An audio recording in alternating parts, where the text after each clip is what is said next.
Ya, gitu. Maka sekarang kita ingin belajar bagaimana sebenarnya pendidikan yang sudah dijalankan oleh para ulama, ya, oleh para ulama.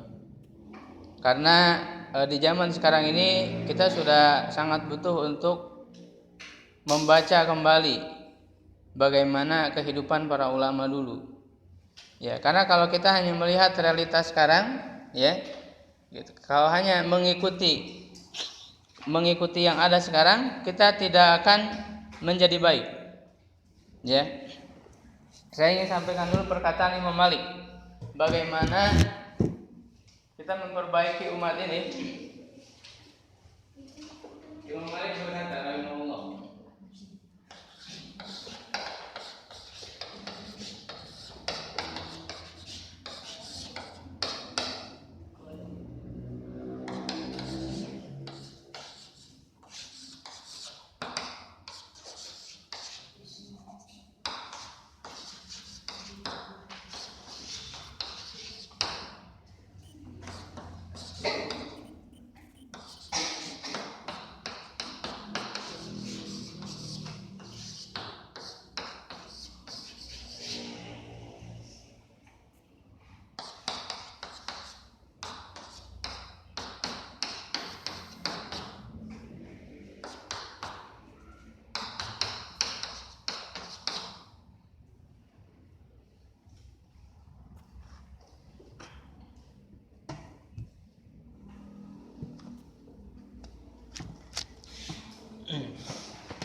Andre,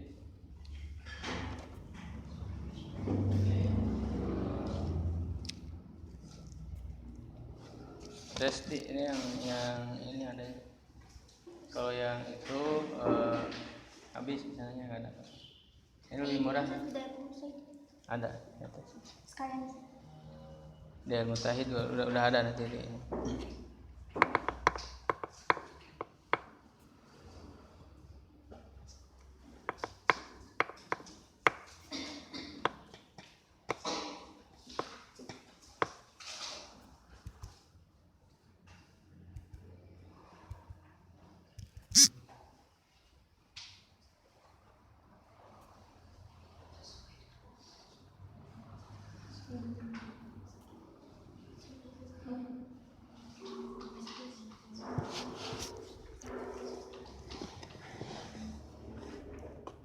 Ya, sebentar lagi udah mau azan. Jadi waktunya nggak akan kerasa. Ya, gitu. Jadi tolong untuk nanti jam 5 kurang 10 lah. Ya, jam 5 kurang 10 udah siap di sini. Jadi udah dimulai pembelajaran supaya ilmunya bisa nyampe. Ya, kalau misalnya hanya beberapa menit sulit. Ya, karena ini bukan tausiah. Ya, kalau tausiah 15 menit bisa. Ya, kalau untuk ilmu nggak cukup. Ya, ilmu itu minimal sejam.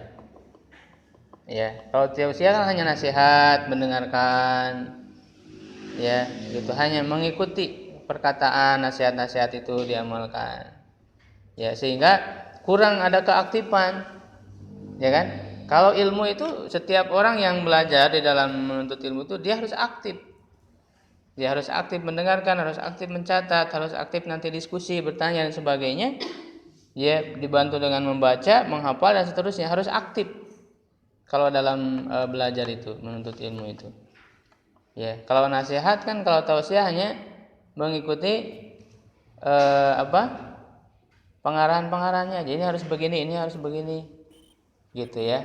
Nah, sedangkan kalau hanya mengikuti saja tanpa ada menggali diri sendiri, itu nggak akan kuat di dalam dirinya itu.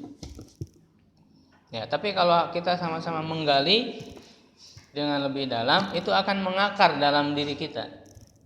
Ya, akan mengakar dalam diri kita.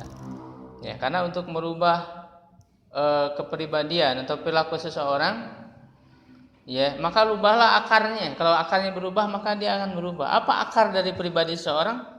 Itu pikirannya. Ya, akar dari kepribadiannya. Ya. Oleh karena itu, mari kita isi pikiran kita dengan apa? Dengan ilmu. gitu ya. Makanya para ulama mengatakan bahwa ilmu itu adalah gizinya jiwa. Jadi supaya jiwa kita itu dikasih gizi, maka gizinya itu adalah ilmu. Kalau tidak ada ilmu berarti atau kurang ilmu berarti dia kekurangan gizi jiwanya itu. Kalau fisik kekurangan gizi kan gizi buruk ya, seperti itu. Ya, jadi kalau orang-orang yang tidak beradab itu gizi buruk. Ya, gizi buruk jiwanya. Ya. Nah, jadi ini perkataan Imam Malik yang harus kita renungkan pada hari ini. Sudah beberapa abad yang lalu Imam Malik mengatakan ini. Dia mengatakan la yasluhu akhiru hadhil ummah. Tidak akan beres. Ya, tidak akan beres akhir dari umat ini. Akhir dari umat Islam ini. Ya, kita adalah zaman umat yang terakhir dari zaman umat akhir zaman. Illa kecuali bima sholaha dengan apa-apa sholaha bihi awaluha. Ya, dengan apa-apa yang generasi awalnya ya telah beres dengannya, atau dengan apa-apa yang generasi awalnya ya telah dibereskan atau telah diperbaiki. Gimana aja enak Mbak ini terjemahannya. Ya. Jadi kalau kita ingin beres, ingin bisa diperbaiki kerusakan dari umat sekarang ini yang bisa kita katakan umat ini kembali ke jahiliyah yang kedua kalinya. Ya, karena jahiliyah itu artinya menghindar dari petunjuk Allah. Ya, baik dari bidang dari yang paling tinggi yaitu hukum.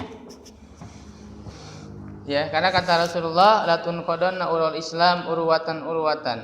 Ya kan? Awalu urwatin apa? Naqdiha as-shalah wa al-hukmu wa akhiruha as-shalah. Jadi kata Rasulullah simpul Islam itu akan terlepas satu persatu. Simpul Islam itu akan terlepas satu persatu. Awal yang pertama kali akan terlepas adalah simpulnya adalah hukum. Hukum Allah tidak lagi diterapkan. Ya, hukum-hukum Allah tidak lagi diterapkan. Itu yang paling pertama. Yang paling terakhir adalah sholat. Di zaman ini hukum udah nggak ada, udah nggak diterapkan hukum-hukum Allah. Yang diterapkan adalah hukum-hukum buatan manusia. Ya, dan sudah sangat banyak sekali orang yang meninggalkan sholat.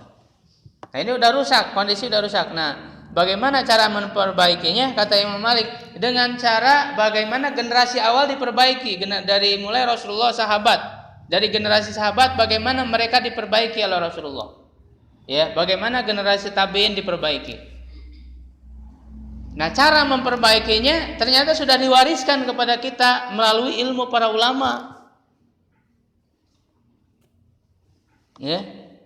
Gitu. Maka kalau kita ingin mengkaji tentang pendidikan, ya, di mana saya merasa sangat tidak puas ataupun merasa ini sebagainya salah satu dari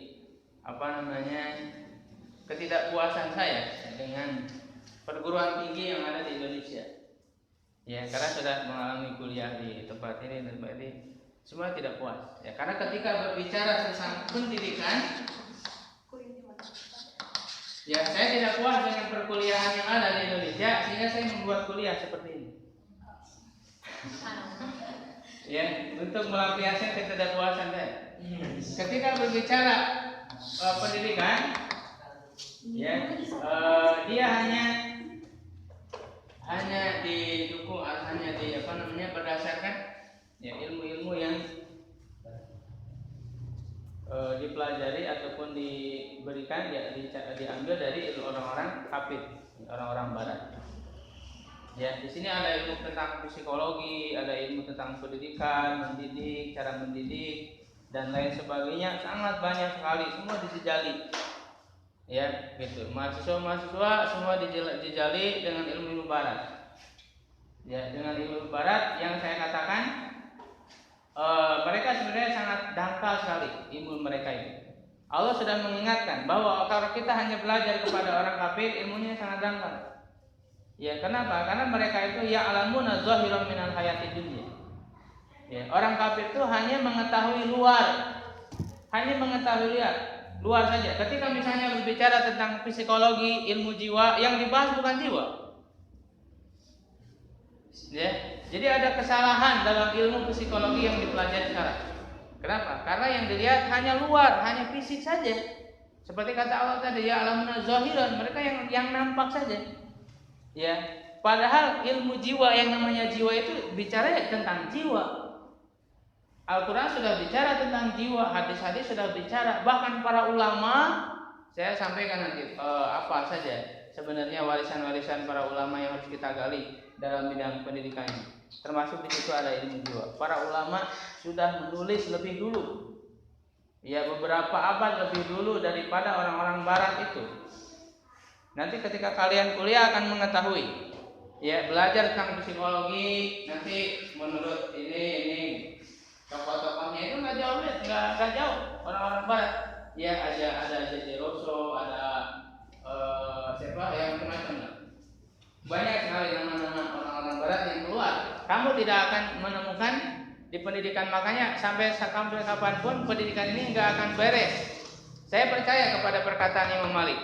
Nggak akan beres sekarang kerusakannya kalau hanya ditangani oleh ilmu-ilmu yang dikembangkan sekarang. Kita harus menggali kepada turos, kepada warisan para ulama yang sudah ditinggalkan kepada kita, dan kitabnya, buku-bukunya masih ada, tinggal mau nggak kita mempelajarinya. Ya, saya nanti berharap bahwa yang diajarkan tentang ilmu pendidikan lagi, pendidikan di Indonesia ini tidak hanya lagi kepada ilmu-ilmu dari Barat saja, tapi sudah harus menggali ilmu-ilmu Islam, ilmu-ilmu dari para ulama Islam. Bahkan ya saking kita dibodohi itu banyak ilmu. Sebenarnya orang Barat belajar kepada siapa? Belajar kepada orang Islam juga, kepada ulama Islam. Cuman mereka ngambil sesuai keinginan mereka. Agamanya dihilangkan, dibuang. Pandangan-pandangan Islamnya dihilangkan, mereka diambil keinginan mereka saja. Ya. Nah, para ulama Islam ketika berbicara tentang pendidikan, ya, mereka tidak jauh bicaranya, pasti pendidikan itu dihubungkan dengan akhlak. Ya, makanya dalam disebutnya at-tarbiyah wal akhlak, ya.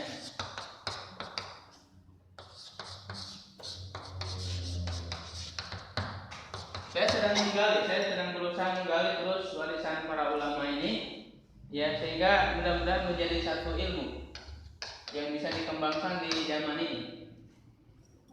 Ya, at-tarbiyah wal akhlak.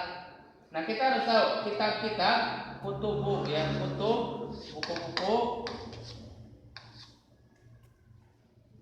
turos, ya, turos itu warisan, pustaka, ya. Turosi fit tarbiyah wal akhlak. Jadi mereka ketika berbicara tentang tarbiyah, tentang pendidikan, ya, tidak akan terpisah dari akhlak, penanam. Jadi tarbiyah itu intinya penanaman akhlak.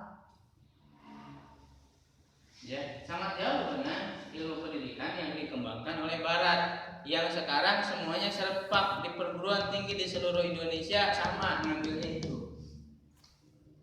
Sama ngambilnya. Ya. Gitu. Nah, maka saya ingin memperkenalkan kepada orang-orang modern sekarang yang sudah merupakan generasi pendahulunya.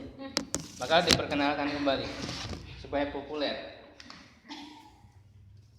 Yang pertama, saya kasih tahu, kitab-kitab ini perlu kita gali. Sebenarnya ini juga sudah terkenal, cuman dipandang sebelah mata. Ihya Ulumuddin.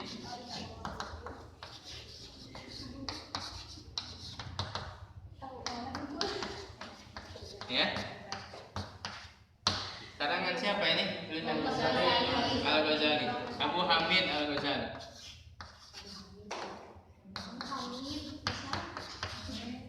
Tahun berapa dia? Imam Al-Ghazali itu 450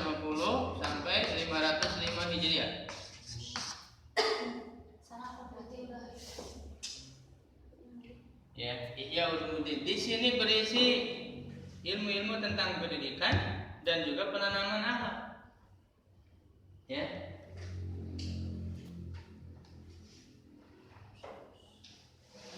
Walaupun kita akui ya, dia ulama besar Al-Ghazali itu, dia ulama ahli fikih, dia belajar juga filsafat, tetapi ketika dia mendalami ilmu filsafat itu, dia kurang cerap dengan ilmu filsafat itu, sehingga dia membuat jalan baru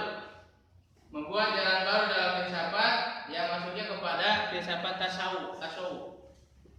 Ya, tasawuf itu bagaimana dia mendidik batin sebenarnya dengan cara-cara tasawuf.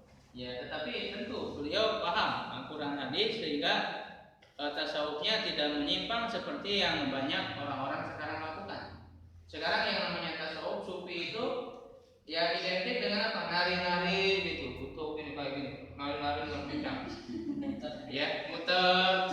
Bukan gitu, sebenarnya aslinya bukan gitu. Ilmu tasawuf itu ilmu akhlak. Ilmu tasawuf itu tentang bagaimana mengenalkan akhlak. Ya, ini Imam Ghazali. Nah, kita akui karena di dalam kitab Ihya Ulumuddin itu banyak hadis-hadis dhaif. Ya, makanya sama orang Parsi kurang dilirik. Tapi sebenarnya ini mengandung ilmu. Hadis-hadis dhaif itu bukan dijadikan sebagai dasar, dia pelengkap aja. Nah, hadis dhaif kita nggak usah pakai. Nah, makanya oleh Ibnu Jauzi berusaha dihilangkan hadis-hadis dhaifnya, maka dipilih-pilih nama kitabnya Minhajul Qasidin.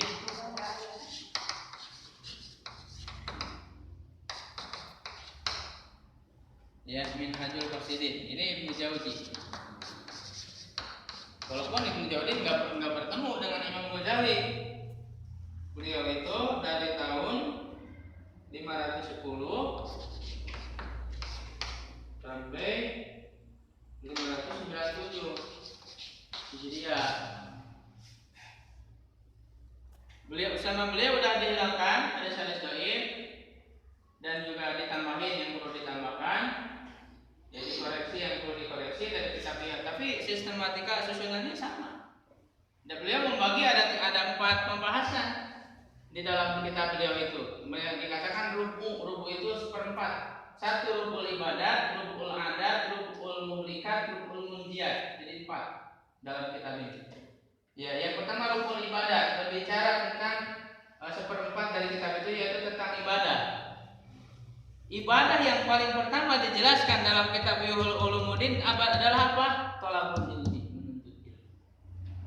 Ini menuntut ilmu itu adalah ibadah pertama kali yang dibahas oleh Imam Ghazali. Ya kan? Maka beliau jelaskan keutamaan tentang menuntut ilmu, banyak di situ hadis-hadis sebagainya. Kemudian tentang pembagian ilmu itu sebenarnya apa saja pembagian semua ilmu itu dibagi oleh beliau. Ya, ada ilmu fardu ain, ada ilmu fardu kifayah. Ya kan, di situ dijelaskan. Gitu. Lalu nanti rukun adat tentang kebiasaan.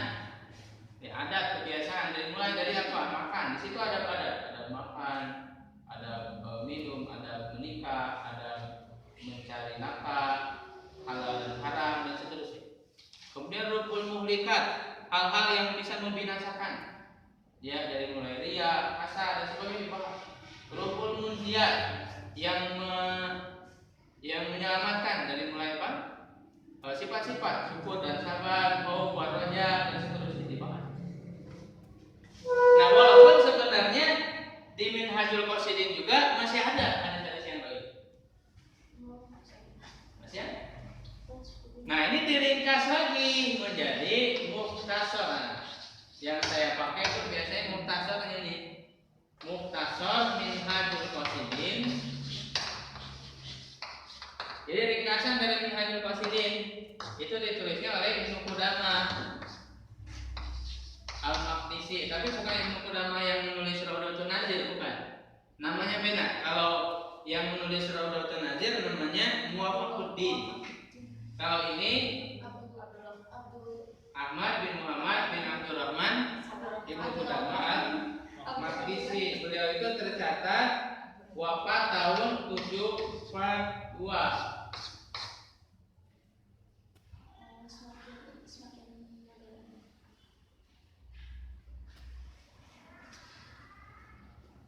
Ya, di sini ada pendidikan tentang pendidikan, ya, tentang akhlak. Ini perlu digali. Ini sebagai rujukan di dalam pendidikan, tema pendidikan. Ini saya nulis itu ada 13. Sebenarnya masih banyak sekali. Ya. Gitu. Saya urut dari yang paling penting. Ya, sebenarnya banyak sekali. Yang kedua ada bul alim wal muta'alim. Ada yang tahu? Siapa penulisnya? An-Nawawi.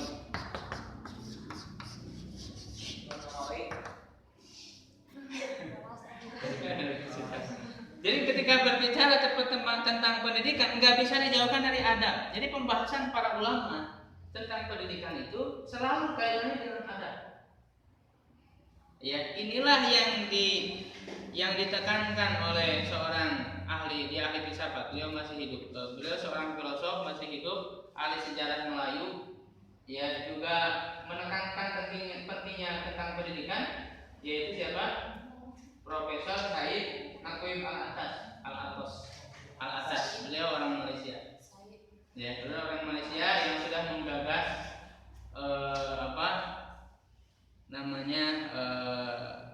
islamisasi sains, ya, islamisasi ilmu, mengislamkan ilmu. Ya, beliau menekankan bahwa kekurangan ataupun kelemahan pendidikan yang ada sekarang adalah apa? Loss of adab. Kata beliau. Ketika diwawancarai oleh Hamzah Yusuf itu ada diwawancarai, beliau mengatakan gitu. Ya. Ini saya Naqib Al-Atas. Jadi para ulama kalau kita lihat bicara mereka tentang pendidikan ada, selalu ada, tidak terlepas. Jadi tulis oleh Imam Nawawi. Ya. Imam Nawawi itu 676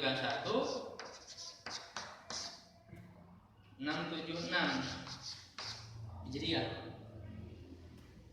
Ya, Imam Nawawi ini udah sering sangat karya-karya sangat banyak dipakai.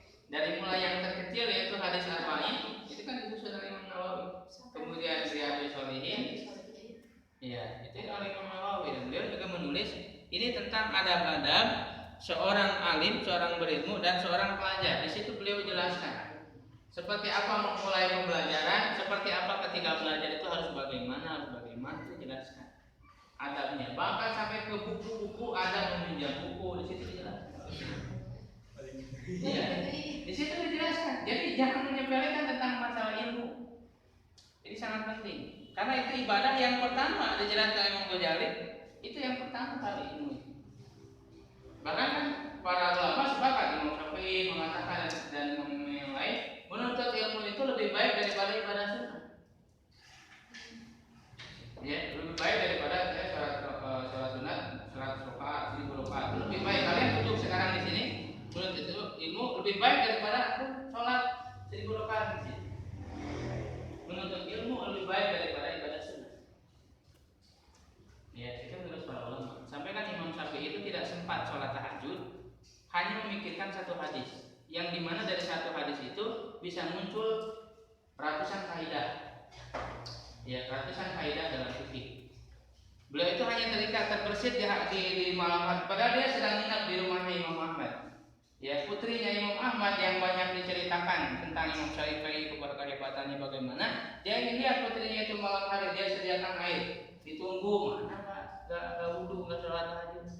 Nah, ketika ditanya, Imam Syafi'i mengatakan terbersit dalam pikiran itu satu hadis, yaitu hadisnya itu Rasul lagi lewat, ada seorang anak kecil namanya Abu Umair. Ya, Abu Umair itu nangis. Kenapa? Karena burung mainannya mati. Ya, lalu Rasul mengatakan, ya Abu Umair, mada fa'alan Nughayr. Nama burungnya Nughayr. Ya Abu Umair, mada fa'alan Nughayr. Nah, beliau memikirkan dari satu hadis itu muncul ratusan kaidah. Karena itu manfaatnya akan lebih luas untuk banyak orang. Kalau hanya sebatas sholat tahajud, kalau orang sholat sunat, sholat tahajud manfaatnya buat dirinya sendiri, pahalanya. Betul tidak? Tapi kalau ilmu, menggali ilmu, di mana ilmu itu akan bermanfaat, itu akan manfaat lebih besar. Makanya lebih baik, lebih penting.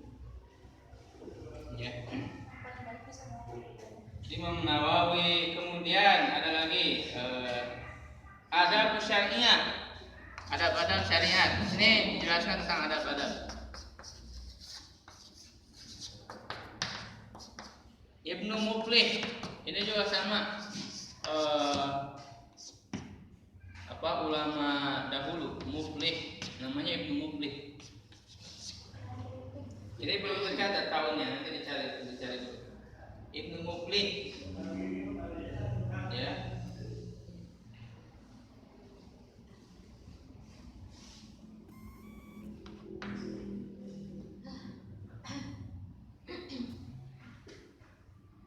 Ya banyak ya, nanti dituliskan lagi sampai situ aja dulu. Ada guru syar'inya. Ya ada lagi misalnya di sini yang tadi kelewat ya ketiga ini keempat. Ada lagi adab dunia wa din, ya adab dunia dan agama, yaitu al-mawardi. Ya Imam al-Mawardi menulis kitab adab dunia wa din, adab dunia dan agama. Ada lagi Ibnu Maskawi. Nah Ibnu Maskawi dia seorang ahli filsafat juga. Ya beliau sudah membahas tentang jiwa, tentang bagaimana cara mendidik jiwa. Ini ilmu jiwa, ini psikologi. Psikologi itu bahasa Arabnya apa? Ilmu nafsi, ilmu jiwa.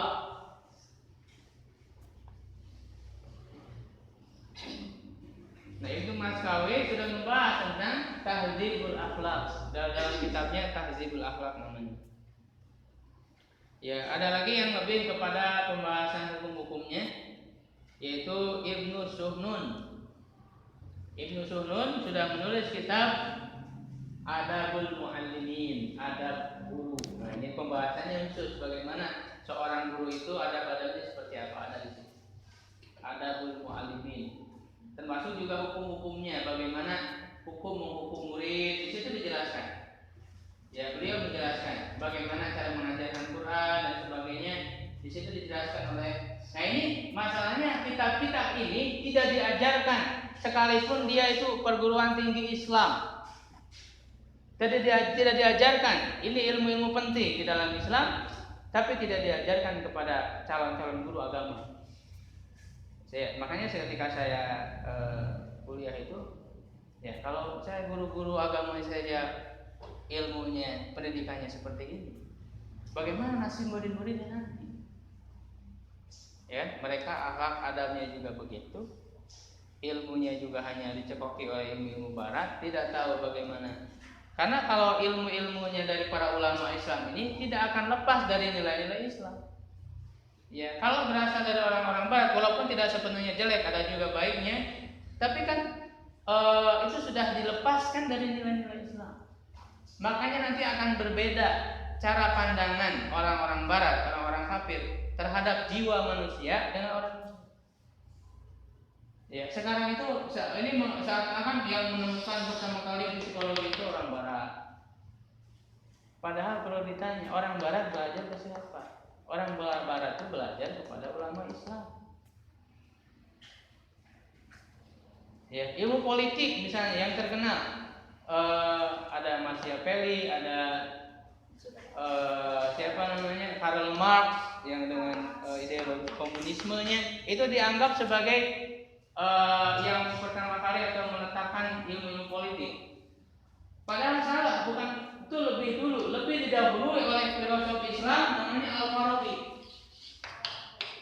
Ini beliau sudah berbicara tentang ilmu politik yang kemudian Al-Farabi dituliskan oleh Ibnu Khaldun. Mereka banyak belajar orang-orang barat itu kepada kitabnya Ibnu Khaldun, Muqaddimah Ibnu Khaldun. Di situ sudah berisi tentang ilmu politik, ilmu sosial. Jadi kalau kita bertanya siapa bapak dari ilmu sosial, Ibnu Khaldun. Karena beliau yang pertama kali menyusun pembahasan yang banyak sekali masalah-masalah tentang masalah sosial. Dia yang pertama kali meletakkan dasar ilmu sosial. Di sini ada ilmu tentang sejarah, ilmu tentang biografi, ilmu tentang pendidikan, termasuk ada di situ. Berbicara tentang dibahas berbagai ilmu dibahas. Ilmu kimia gimana sejarahnya, ilmu fisika, ilmu macam-macam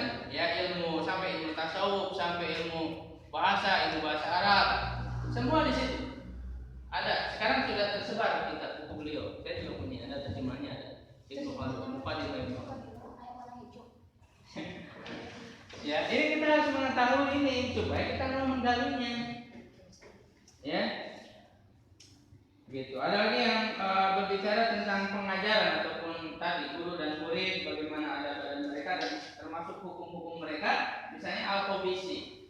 Seorang ulama namanya Al-Qabisi.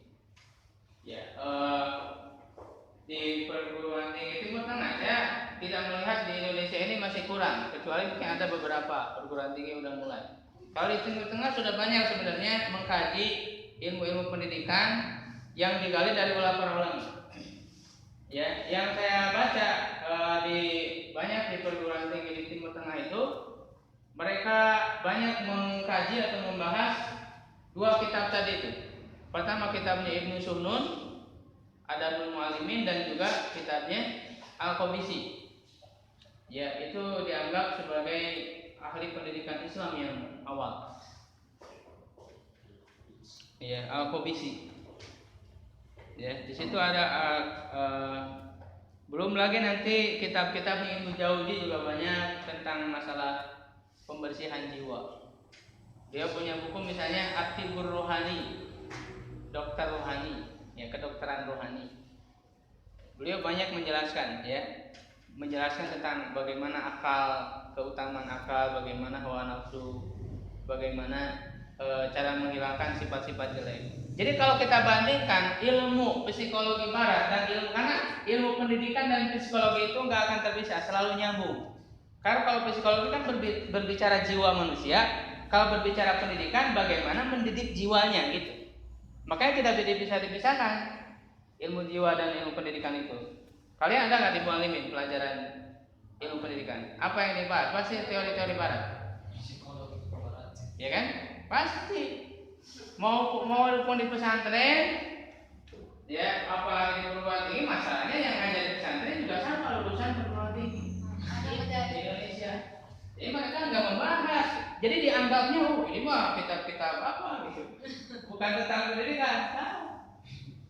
Misalnya Ibnu Rushd, kalau berbicara tentang jiwa, beliau sudah menulis kitab Risalatun Nafsi, Risalah Jiwa.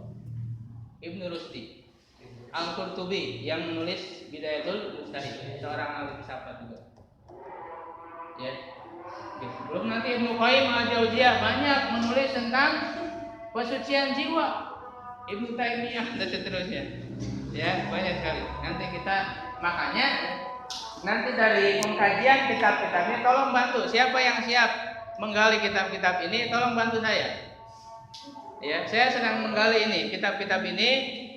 Kemudian nanti inti-intinya atau hasil dari penggalian itu saya akan bagi kepada kalian sebagai sebuah ilmu. Sebagai sebuah ilmu. Makanya tolong bantu saya menggali yang sudah bisa menggali kitab-kitab, bisa membaca, sedikit-sedikit coba latih. Ya, termasuk juga nanti untuk hari Jumat saya membuka juga belajar bagi yang mau, bagi yang siap, bagi yang tidak ada halangan, untuk pemantapan qiraatul kutub. Ya, bagi yang mau ikut, bagi yang bisa silakan. Waktunya sore jam 4 sampai jam 5, 1 jam aja. Ya, di kelas biasa. Nanti dilihat siapa aja yang ikut, ya, tulis. Aja semuanya udah siap. Ditulis. Nanti siapa aja yang termasuk murabiah, termasuk juga dari yang luar ada katanya yang mau ikut. Itu untuk pemantapan qiraatul kutubnya. Jadi membaca nanti akan dibahas. Kaidah-kaidahnya dimantapkan lagi, ya, supaya bisa lancar lah membaca kitab. Bagi yang mau, bagi yang siap. Kalau misalnya kan punya tugas, ya nggak apa-apa, nggak ikut juga apa-apa. Misalnya siap sebulan sekali kayak Rewan boleh? Siap nih. Nggak ada. Itu udah menyisihkan waktu. Jadi kalau nggak ada halangan, kalau ini kuliah ya nggak bisa. Ya nggak apa-apa kan udah lancar kan baca kitabnya, tinggal dipraktek.